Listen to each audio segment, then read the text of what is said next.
साल के दौरान किसान आंदोलन कई बार भारत बंद कर चुका है। हर बार भारत बंद के दौरान किसानों ने इस बात का ख्याल रखा है कि जनता को कम से कम तकलीफ हो, इसलिए भारत बंद 4 बजे तक ही रखा गया और 4 बजते ही किसानों ने दिल्ली मेरठ एक्सप्रेसवे खोल दिया।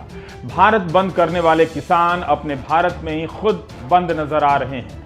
ऐसा लगता है कि किसानों ने भारत बंद नहीं किया है, बल्कि सरकार ने किसानों को उनके आंदोलन में बंद कर दिया है।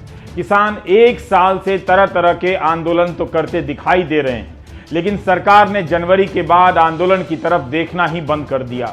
22 जनवरी के बाद से बातचीत बंद है। सुप्रीम कोर्ट के आदेश से इन कानूनों का अध्ययन करने के लिए एक एक्सपर्ट कमेटी बनी थी। उसकी रिपोर्ट जमा हुए 5 महीने हो गए, मगर सार्वजनिक नहीं हुई है। कमेटी के एक सदस्य अनिल जयसिंह घनवट ने हाल ही में चीफ जस्टिस को पत्र भी लिखा था कि इसे सार्वजनिक कर दिया जाए। अलग अलग भाषाओं में जारी भारत बंद और आंदोलन के मुद्दे से जुड़े ये तमाम पोस्टर बता रहे हैं कि किसान आंदोलन लगातार उस भारत से संवाद करने का रास्ता खोज रहा है जिस भारत में उन्हें बंद कर दिया गया है। तीनों कृषि कानूनों के बारे में आप भूल गए होंगे, लेकिन किसानों को इन कानूनों के पास होने की हर तारीख याद है और अब भी इस राय पर कायम है कि यह कानून उनके हक में नहीं है। आज भारत बंद इसलिए किया गया क्योंकि आज के ही दिन राष्ट्रपति ने संसद से कृषि कानूनों के पास होने के बाद दस्तखत किए थे। 5 सितंबर को मुजफ्फरनगर में किसान पंचायत हुई थी। इस पंचायत में हजारों की संख्या में किसानों ने हिस्सा लिया था। आंदोलन और इसके मुद्दे भले ही दूसरे तबकों की स्मृतियों से ओझल हो चुके हैं, लेकिन किसानों की स्मृतियां अपने मुद्दों को लेकर अभी भी तेज है। उन्होंने अपने आंदोलन को खेती के सीजन की तरह कर दिया है। खरीफ के बाद रबी की बुवाई की तरफ महापंचायत के बाद रैली, रैली के बाद किसान संसद के बाद महापंचायत और फिर भारत बंद। आंदोलन जारी है। भारत बंद के कारण गुरुग्राम से दिल्ली आने वाले और दिल्ली से गुरुग्राम जाने वाले लोग इस 6 लेन पर सिंगल लेन की भांति सरकते रहे। लोगों को भयंकर दिक्कतों का सामना करना ही पड़ा। थोड़ी देर बाद जाम खुल भी गया, लेकिन इस जाम में फंसे लोगों ने जाम का दोष किसानों को दिया या सरकार को, कोई एक राय तो नहीं हो सकती, लेकिन प्रमुख राय का अंदाजा लगाया जा सकता है। वैसे इन जगहों पर बारिश से लेकर अलग अलग कारणों से आए दिन जाम लगते रहते हैं।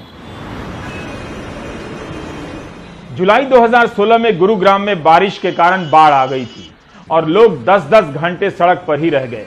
ट्विटर पर मिलेनियम सिटी का मजाक उड़ाने लगे। बारिश के कारण आज भी जाम लगता रहता है। कई बार पुलिस बैरिकेड लगाकर चली जाती है, लोग जाम में रेंगते रहते हैं। यह हर शहर का हाल है। उधर गोली चल जाती है कोर्ट में, यह दिल्ली का हाल है। कई बार जांच के नाम पर होने वाली वसूली के कारण भी जाम लग जाता है। लोग सहिष्णु बने रहते हैं। किसान आंदोलन को इन लोगों का शुक्रिया अदा करना चाहिए कि आज जाम के कारण के रूप में कम से कम किसान नजर आए, वरना साल भर जाम तो नजर आता है, लेकिन जाम का कारण इन लोगों को नजर नहीं आता है। किसान आंदोलन को पता है कि समाज, मीडिया और सरकार उसे किस निगाह से देखते हैं। जिस तरह से सरकार किसान आंदोलन का हल निकालने में असफल रही है, उसी तरह से इन सड़कों पर जाम की समस्या का भी हल निकालने में सरकार असफल रही है। एक किस्सा सुनाता हूं। Will take you into flashback circa December 2015। उस समय परिवहन मंत्री नितिन गडकरी गुरुग्राम महिपालपुर सड़क पर 2 घंटे तक जाम में फंसे रहे। हीरो होंडा चौक के आसपास की बात है। इस जाम से झुंझलाए परिवहन मंत्री ने कहा कि इसका समाधान 24 घंटे के भीतर निकाला जाएगा। अगले दिन प्रेस में खूब सारा बयान छपा कि गुस्साए गडकरी ने राष्ट्रीय राजमार्ग प्राधिकरण के अफसरों को फोन लगा दिया और कहा कि 24 घंटे के भीतर इसे जाम मुक्त करो। एक बैठक भी बुला लेने की खबर छपी। मंत्री जी दिल्ली में ट्रैफिक का अध्ययन करवा रहे हैं, 15 दिनों में रिपोर्ट आ जाएगी, दिल्ली सरकार के साथ मिलकर दिल्ली को जाम मुक्त कर देंगे। खबरों में लिखा है कि इसी बैठक में गडकरी ने कहा है कि मैं भरोसा देता हूं कि 1.5 साल के भीतर दिल्ली में जाम की समस्या आधी कर दी जाएगी। कहीं छपा है 2 साल के भीतर दिल्ली को जाम मुक्त कर देंगे। 2015 की वो बात थी, हम सितंबर 2021 में आ गए हैं। क्या जाम आधा हुआ है? क्या गोदी मीडिया ने फिर कभी यह सवाल पूछा कि जाम का क्या हुआ? 2015 से 2021 आ गया, वो भी जा रहा है। और दिल्ली सरकार और हम मिलकर ये ट्रैफिक जाम के पूरे प्रॉब्लम सॉल्व करेंगे। मैं आपको विश्वास देना चाहता हूं कि आज से 1.5 साल के अंदर आज जो दिल्ली में ट्रैफिक जाम है वो 50% कम हो जाएगा और दिल्ली का पोल्यूशन भी निश्चित रूप से कम होगा। 1.5-2 साल में दिल्ली में लगने वाले जाम को आधा कर देने वाले गडकरी जी, या आप जो हर दिन जाम में रहते हैं, क्या बता सकते हैं कि दिल्ली में जाम की समस्या आधी हो गई? हम ये सवाल वैसे भी 5 साल बाद पूछ रहे हैं। कृषि कानूनों को लेकर किसान आंदोलन भी जाम में फंसा हुआ है। किसानों ने हर तरह के अनुशासन और लोकतांत्रिक तरीके का प्रदर्शन कर लिया, लेकिन सरकार नहीं मानी। जनवरी के महीने में सुप्रीम कोर्ट ने शांतिपूर्ण तरीके से हो रहे किसान आंदोलन की तारीफ भी की थी।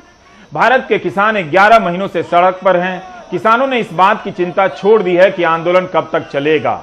उनका कहना है कि अस्तित्व और भविष्य का सवाल है, इसलिए जब तक चले लेकिन चलता रहेगा। जनवरी महीने में भारत सरकार ने 18 महीने तक कृषि कानूनों को स्थगित करने का प्रस्ताव रखा था, लेकिन किसानों ने कहा कि तीनों कानून रद्द कर दिए जाए। तब फिर सुप्रीम कोर्ट ने अगले आदेश तक इन कानूनों पर रोक लगा दिया। राकेश टिकैत का कहना है कि किसान जल्दी में नहीं है, 1 साल लग जाए या 2 साल। राकेश टिकैत ने तो अमेरिका के राष्ट्रपति के ट्विटर हैंडल पर ट्वीट दाग दिया कि हम किसान प्रधानमंत्री मोदी द्वारा लाए गए 3 कृषि कानूनों का विरोध कर रहे हैं। टिकैत ने अपने ट्वीट में लिख दिया कि 11 महीनों के प्रदर्शन के दौरान 700 से अधिक किसान मर गए। हमें बचाने के लिए इन काले कानूनों को हटना चाहिए।